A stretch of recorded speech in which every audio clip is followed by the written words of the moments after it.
triumph for the Tories. The UK's Conservatives crush Labour in a landslide, while the party's biggest win in decades give the British Prime Minister the ability to take Britain out of the EU. I'm Imran Gata, and today's newsmaker is Boris Johnson's election victory.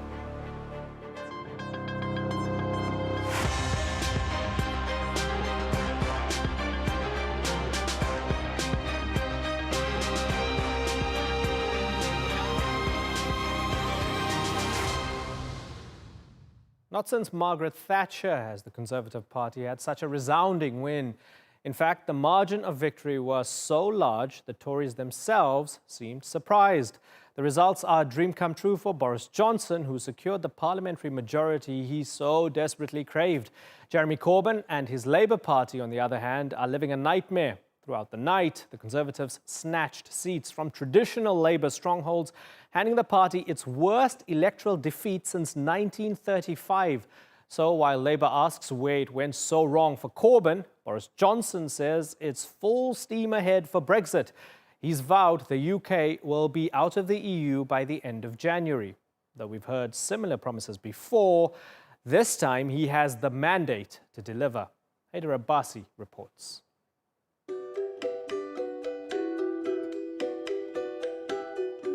The election turned out to be an easy ride for Boris Johnson. He's back in Downing Street after a landslide victory. The polls had predicted a win for the Prime Minister and his Conservative Party, but nothing like this. This election means that getting Brexit done is now the irrefutable, irresistible, unarguable decision of the British people. And with this election, I think we've put an end to all those miserable threats of a second referendum. The Tories won 364 seats in the UK Parliament, a majority of 78.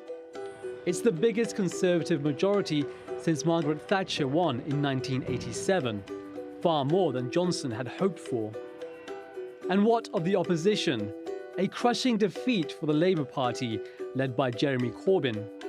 His party managed to get just 203 seats in Parliament. This is obviously a very disappointing night for the Labour Party with the result that we've got.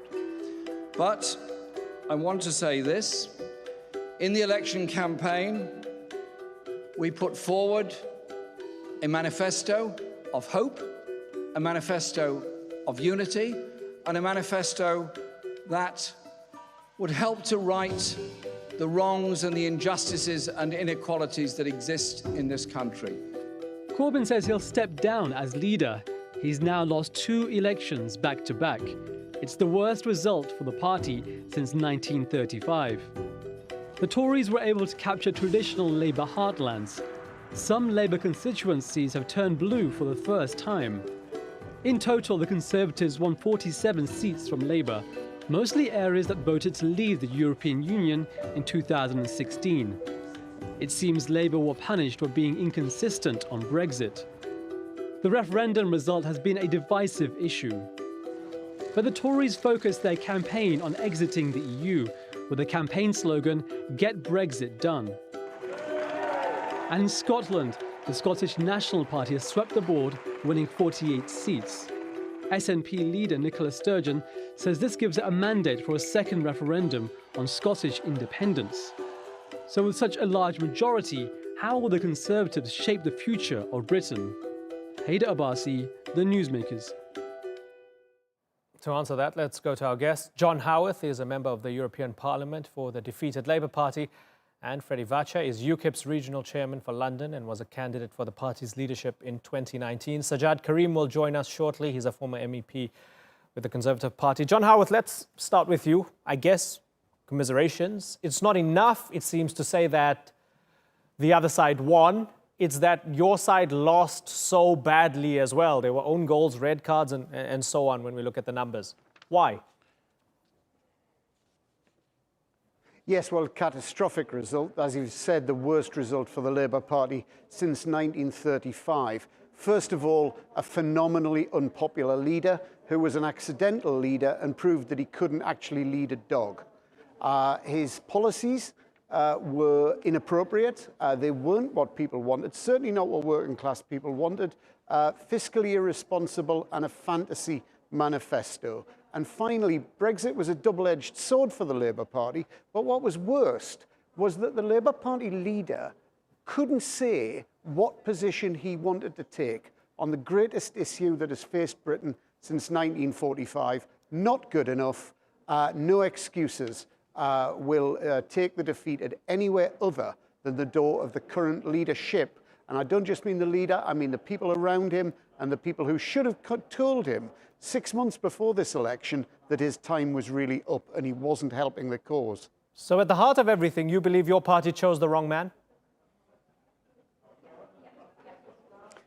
Party didn't just choose the wrong man, it chose the wrong political course. And had it not chosen the man it chose, Britain would not now be leaving the European Union, because Labour voters at the referendum in 2016 were extremely confused as to what Labour's position actually was. No, it was a horrendous result for the United Kingdom, although it settles the argument. Britain will be leaving the European Union on the 31st of January. The issue now is whether the Prime Minister is in a position to fashion a sensible position for Britain in the future. As it is, we're on course to have a less close relationship with the European Union than Turkey. I don't think that's a suitable place for British industry, British manufacturing, for the National Health Service, and the people who depend for their jobs on exports to Europe, trade with Europe, and supply chains with Europe.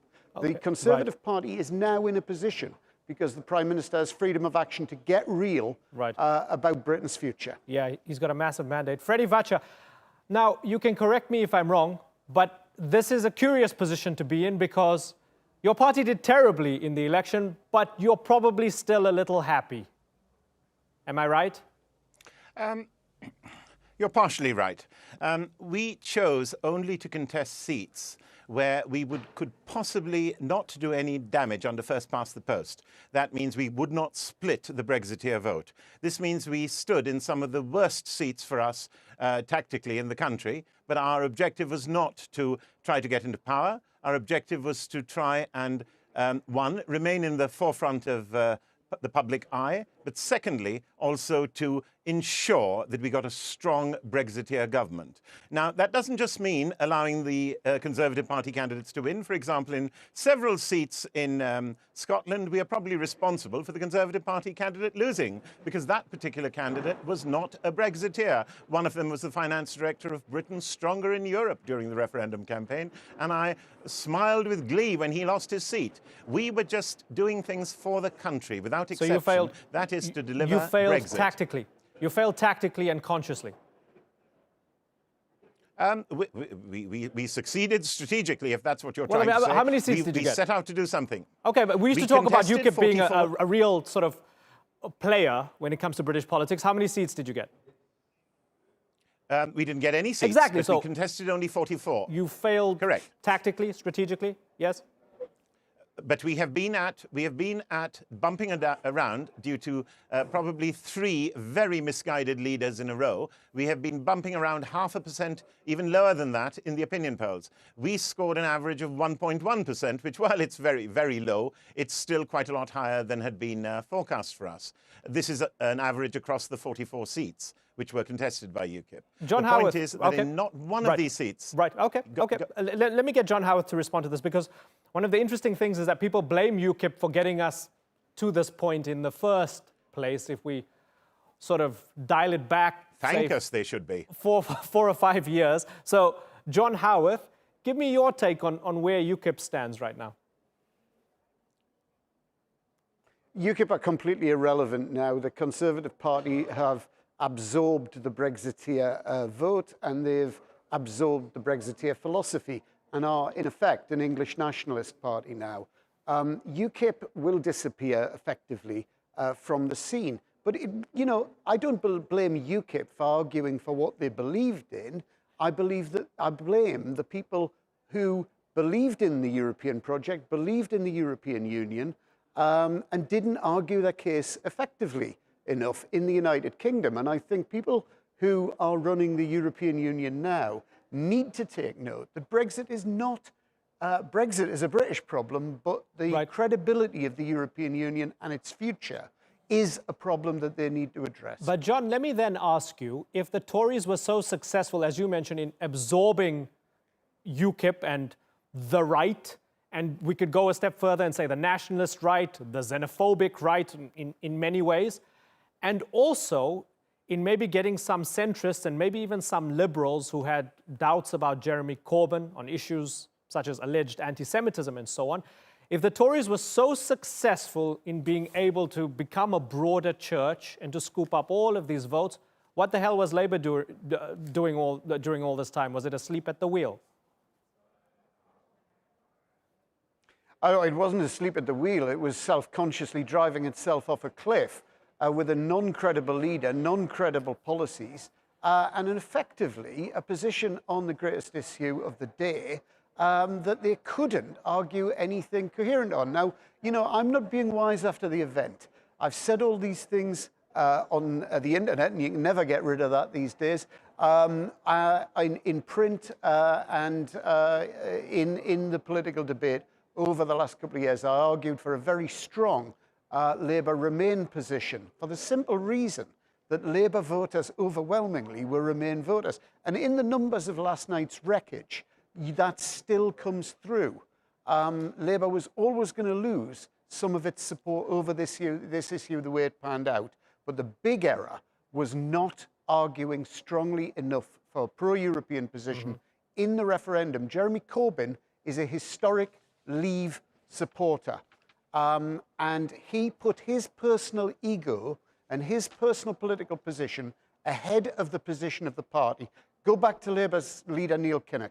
He said it the way it is. When you're the leader of the Labour Party, you don't have personal views. You have the views of the party. And Jeremy Corbyn, I'm afraid, deserted his duty to both Labour and to the country in that respect. Okay, we can bring in Sajjad Karim now, who's a former MEP for the Conservative Party. He's in Lahore at the moment. Sajjad, good to have you join us on the program. As somebody who was not keen on Brexit, but is a member of the Conservative Party, how do you feel about this victory? Well, good afternoon. I mean, this delivers a very clear mandate for the Prime Minister now to forge ahead with his particular own policy and version of Brexit. But the interesting aspect to it is this, that actually it frees him from the shackles of being answerable to the ERG, the hardcore, hard Brexiteers. He can today now genuinely pivot towards a centre ground Brexit, which is what the vast majority of British people want to see. They want to see us leave the European Union, but with an agreement. So there was two challenges right from the outset in the whole Brexit process. One was to deliver Brexit in a way that caused the least amount of harm to our economy and disruption to people's lives. But at the same time, the second challenge was holding the United Kingdom together. Now, we've arrived once again at exactly that point. And the Prime Minister actually today has the political power in the House of Commons to pivot to the centre and deliver an agenda which holds the UK together whilst delivering Brexit as well. And I sincerely hope that Boris Johnson is now going to do exactly that based upon the mandate that he has. And if he chooses to do that, then he knows he will bring my wing of the party, the centre-right of the party, will come and stand right with him in delivering that agenda. So, Freddy Vachha, something interesting is happening here. So maybe you want to hold off on popping the cork of the champagne bottles, because what we're hearing is that now Boris will go for a kind of centrist Brexit. When Theresa May wanted that, you guys had more power to push her out when she wanted that, but you don't have that power anymore, so Boris can actually do it. I understand exactly the thrust of the previous, of the Conservatives' perspective, and he has in fact been very candid about revealing what their game plan is. We already knew what that game plan is. To be frank, I would have been much happier had the Conservative majority been somewhat smaller, because we're already in touch with a larger number of Brexiteers who are either sitting Tory MPs or have just been elected. That is, not just re-elected ones, but the new batch who've come in, either to replace disgraceful ones like Hammond and Grieve and Anna Soubry and that sort of stuff, all of whom were really hardcore Remainers and shouldn't have been in the Conservative Party to begin with. They weren't Conservatives. Half of them were Socialists. But we are in regular communication with these Brexiteers, and we assure you, with the mandate that Boris has, we will be holding his feet to the fire to make sure he delivers. But you don't have the political capital or the power to hold his feet to the fire anymore. We, together with our Brexiteer friends in the party, which John Howarth has already conceded exist, as he says, many of these elements have been subsumed within the Conservative Party. We certainly know what we're doing, and we are going to be pressing harder than ever for Boris to, A, repeal the Ben Burt Act, which is the Act of Parliament which prevents WTO rules Brexit, which is rather deceptively called a no-deal Brexit. It's not a no-deal Brexit. It's a Brexit under WTO rules. And to repeal anything which stands in the way of that, and then to go in for a WTO rules Brexit, not into some sort of mealy-mouthed, wishy-washy surrender treaty to the EU. We want freedom and liberty. So you don't want a big compromise with the EU. John Howarth, come in. Yeah, you know, there are all sorts of strange and wonderful delusions, but that is fabulously delusional. The notion that UKIP are anywhere near any notion of any power or influence is nonsense. I very much hope Sajjad Karim is right, and that the Prime Minister does seek a solution that is the next best available solution now that remaining in the European Union is not available to the UK, because we badly need to find a way of bringing people together, to find a way of navigating a future for the country in the situation we find ourselves in. And this fantasy nonsense about the European Union being some kind of conspiracy of communists or being some kind of international conspiracy of all sorts of strange and wonderful people is just off the scale of madness. And I think it's actually insulting, because I've been to countries that aren't free. For these fools to suggest that being a member of the European Union in some way made British people not free. Actually, it enhanced their freedom. Now we'll have to swim in a smaller pond. Okay, and Freddie, you'll have a chance to respond to that in a few moments. But I want to go. Hold on, Freddie. You'll have a chance to hold on for a second, because Sajjad belatedly joined the conversation. I want to kind of circle back to the very beginning and just ask you, Sajjad, why do you think the British people chose this path so resoundingly? It's quite clear. The British people want certainty. They want certainty of direction. If you look at the European Parliament results, the vote split in two ways, between those who were offering the certainty of a Brexit and those that were offering the certainty of no Brexit. Here now was an opportunity for the electorate to seek a sense of certainty, i.e., we want a Brexit delivered, but that is not a mandate for a no-deal Brexit. This is very much a mandate for a Brexit with a deal, even if it is the Prime Minister's deal. But the issue here now that we have to face as politicians is making sure that we deliver that without in any way weakening the integrity of the United Kingdom itself.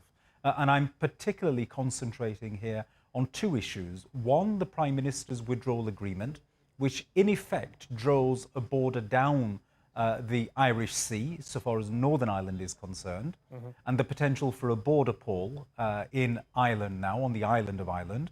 And then the Scottish position, where the SNP have quite clearly had a very resounding victory in these elections, and they are able to claim that that is a mandate for a further referendum because it was a part of their manifesto. So that will also have to be delivered at some time. Yeah. But the British Prime Minister is in a very strong position today to be able to say, that's fine, we can look at the Scottish question and a referendum once the Brexit deal and trade negotiations have been finalised. There's so many interesting subplots, and I almost need 3 or 4 different panels to spin off all the different subplots because, as you mentioned, so we've got Northern Ireland, right? For example, North Belfast, Sinn Féin winning there, traditionally unionist. We're used to the East being unionist and the West being Irish nationalist, but now it's a little bit different in North Belfast. The SNP, as was mentioned, this might be a renewed push to go for another independence referendum, a Scotland within the EU, because they've got a lot of votes and they feel emboldened. But let me get Freddie's response first, because he wanted to respond to John. Freddie, come in with a response, and then John will talk about the SNP. But Freddie, come in. It's interesting, the perspective that we're moving to a smaller pond. Well, I happen to be a mathematician by academic training and profession. 27 to me looks like a lot smaller number than 150, because 150 is roughly how many countries there are outside the EU, and 27 is the number of other Freddie, countries we have in the EU. Britain wasn't out of the let me world finish. when it was You've in not the EU, interrupted. right? You Freddie, have not interrupted other certainly, speakers. But just Give for clarity, me the same courtesy. You're a mathematician, but Britain didn't absolve itself from its membership of the world while it was a member of the European Union, right? It could be both. That is where you are mistaken. Right? You clearly don't. Let me answer. If you ask me a question, the way it works is you ask me a question, then I answer. Works rather better that way. We talk over each other. You remain ignorant, because you are ignorant. You think we're free to trade? We are not free to trade. We have to do everything through the EU. That's the meaning of a single market. We are not free to negotiate trade deals with any other country in the world while we're inside the single market. That is the purpose of the single market. The customs union has much the same effect. So, firstly, that's wrong. Second point, I notice this ill will towards UKIP, which is not surprising, because there's at least two Remainers who I'm talking to. Without UKIP, there wouldn't have been a referendum in the first place. David Cameron would never have given one. There would not have been a victory in a referendum, and they would not be the present delivery looking at it, of the referendum. How about you look at it from a different perspective? A party that got 0 seats gets a platform with the two biggest parties. I think you're underselling yourself a little bit here. Where's this persecution of because you? Because of our influence, and you have correctly acknowledged that both your other speakers have acknowledged the same thing. Without UKIP, we probably wouldn't be here. Now, they may view this with some sort of regret. I view it with a great deal of happiness, because to me, freedom is more than just a platitude. It's a very important central plank on which to operate. Freddie, Freddie, still think I'm ignorant? Still think I'm ignorant? No? Maybe. Let's go to John Howarth. SNP John Howarth. Let's look at the Scottish question. Is this going to be the next big thing now? 2014 was a big year when it came to those who wanted Scotland to be independent, to break away from Britain. Is this going to be next on the agenda? Well, anybody who knows me knows I don't make political predictions, because that way you look very silly very quickly. But what you've got to remember, and what is not always understood from outside Scotland, is that Scotland is a nation, is a separate country. Scotland joined the United Kingdom of its own volition. It had some economic problems at the time, but it joined of its own volition. And as such, it's got every right to make decisions about its own future. And I would never tell the Scots how they should or should not vote. It's quite clear there has been a material change in position. Some may oppose a second referendum in Scotland, some may oppose it. But I have to say that, if, personally speaking, I would have to ask the question why everybody I kind of was a student with from Scotland, everybody who worked in the creative industries who I knew, who did similar jobs to me, ended up supporting the Scottish National Party. And I dare say that if I had been in Scotland, it probably would have taken the same path. And I have to say that if I were a Scot, I probably would now vote to leave the United Kingdom, because I'm not sure that the glue is there to keep it together. And I think, I can't say how it'll turn out, but I don't think denying the Scots their right to a second choice is the right course to go down, because I think that will only make the situation worse. In the context of Ireland, something very significant happened yesterday. For the first time ever, unionist parties did not win a majority of seats in Northern Ireland. And I think that a united Ireland will come about at some point. Yeah, more nationalist but I don't know when. Yeah, certainly, than unionist overall. That is really significant in terms of how it affects Stormont and Westminster. Sajjad Karim, to the point of those who want Scottish independence, did they get enough of a mandate, the SNP, in this election for them to have another spin of the wheel with another referendum? Well, it was a part of the SNP's election manifesto, and they have quite clearly won the general election in Scotland. So they are well within their rights. It's perfectly legitimate for the SNP to argue that the Scottish people ought to have a further referendum because that is what they have voted for. But it's a question of timing now. I think it will be very difficult for Westminster to resist a further referendum for independence. But the issue is at what point?